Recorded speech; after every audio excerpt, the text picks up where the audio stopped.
안녕하세요. 책 읽어주는 한사련입니다. 빨치산 출신 경제학자 박현채를 해부한다. 7번째 시간입니다. DJ와 손을 끊다. 김대중 후보는 보수 정치인으로서는 변화의 가능성을 최대한 추구하여 운동의 보호막 역할을 할 수 있기 때문에 지지해야 한다. 후보 단일화는 결코 이루어질 수 없는 것이고 YS로 단일화해도 노태우를 이길 수 없었던 것이다. 대선 30일 전에 분당한 DJ가 600만 표를 얻었다는 것만으로도 비전이 있다. 박현채 추모집, 박현채 중에서. 위 내용은 80년대 후반 김대중에 대해 박현채가 피력한 견해이다.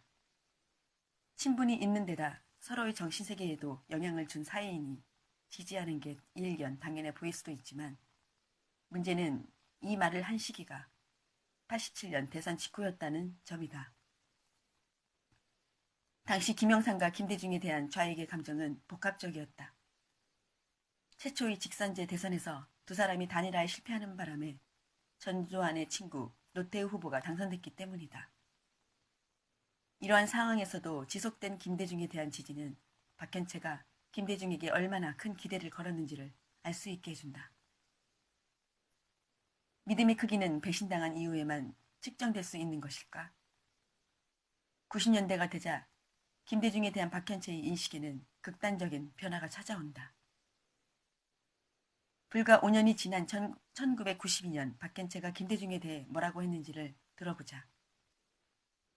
다음은 노무현의 경제교사로 불리는 정태인 전 청와대 국민경제비서관이 2007년 8월 오마이뉴스와 인터뷰한 내용이다.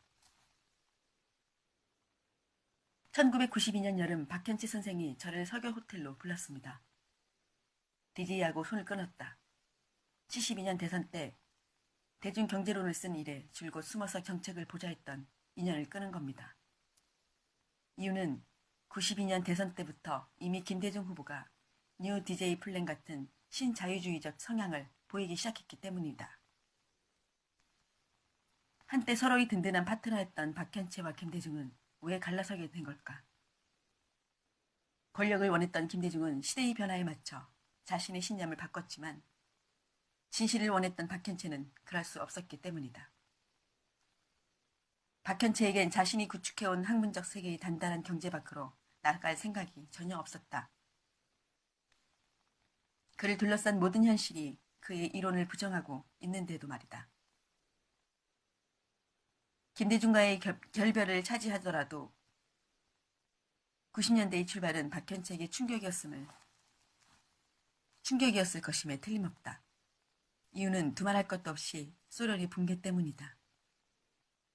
소설가 조종래는 내가 본 선생님 모습 중에서 가장 불행해 보였을 때가 소련이 붕괴됐을 때였다. 한 6개월 정도 허탈해 하시는데 거의 사람처럼 보이지 않았다. 라고 말했다.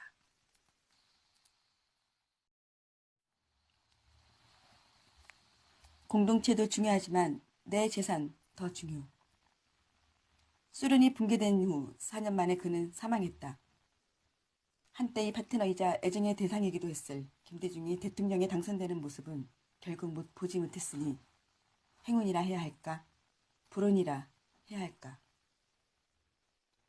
일생을 통틀어 단 한 번도 마르크스주의적 사고방식을 굽히지 않은 박현채에 대한 좌익 후배들의 현재 논조는 천사 일변도다.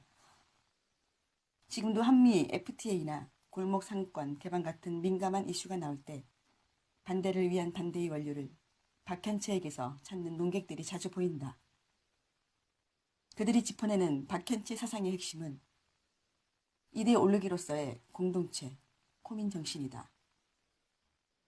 공동체라고 하니까 잠옷 고상하게 들리지만 사실은 자본주의의 핵심인 사유재산권을 부정하는 담론이다. 인간의 탐욕을 제어하고 유토피아를 만들자는 주장이다. 실제로도 박현채는 유토피아의 작가 토머스 무어를 존경한다고 밝힌 바 있다.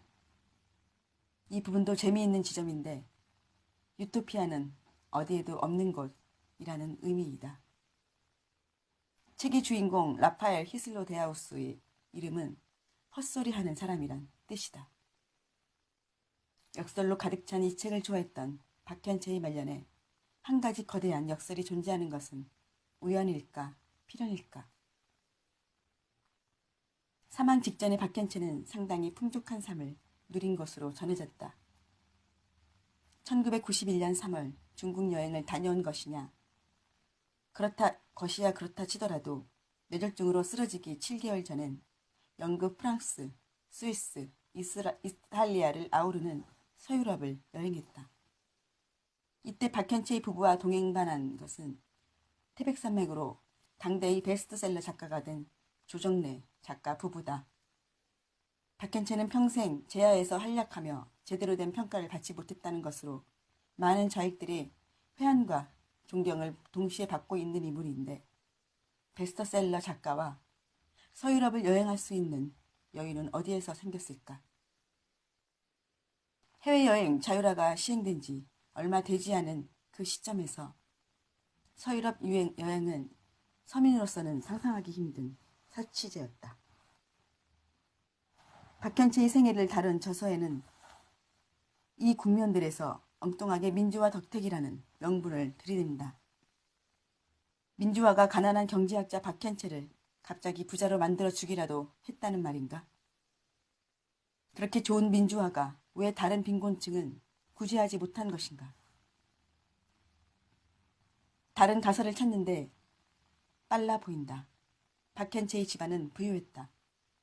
아버지 박경무는 일제감정기 시절부터 공무원을 했고 박현채가 빨치산 활동을 하다 경찰에 잡혔을 당시 무릎을 꿇고 돈을 전달해 아들을 구출했다. 어머니 오순이가 뇌물로 전달한 30에서 50가만이 상당히 쌀 역시 서민으로서는 구하기 힘든 재물이다. 결국 말년에 박현채가 풍족한 삶을 누릴 수 있었던 이유는 선대로부터 이어져 온 부가 상속됐다는 점에서 찾는 게 상식적이다. 재산권을 부정한 대학자가 자본주의 핵심 개념인 재산권과 상속의 수혜를 받아 풍요를 누렸다는 이 거대한 모순. 하지만 이게 끝이 아니다. 심지어 박현채는 상속된 재산에 상당히 집착했던 것으로 알려진다. 그의 수많은 동생들과 상속 분쟁을 치열하게 치러냈다는 얘기가 들려오는 것이다. 박현채의 생애를 미화하기 바쁜 이들은 그 누구도 이런 방구 말하지 않은 부분이지만 이 분쟁이 그의 뇌졸중까지 이어져 62세 젊은 나이의 박현채를 쓰러뜨렸다는 설이 있다. 만약 사실이라면 이 거대한 모순과 표리부동을 설명할 길은 어디에도 없어 보인다. 한 인간의 내면에 강인한 신념이 존재할 때 그 인간은 위대해질 수 있다. 하지만 이 명제에는 전제 조건이 있다. 그 신념이 현실에 대한 냉철한 관찰과 양심적인 판단에 기반하고 있어야 한다는 점이다. 현실이 자신의 이론을 끊임없이 부정하고 있음에도 끝까지 아집을 굽히지 않았던, 그래놓고 말년엔 자신의 이론과 반대되는 재산권에 탐닉했던 이중적 경제학자 박현채. 두 얼굴로 점철된 그의 이름 세 글자는 여전히 한국 사회의 긴 그림자를 드리우고 있다. 네, 여기까지 하겠습니다.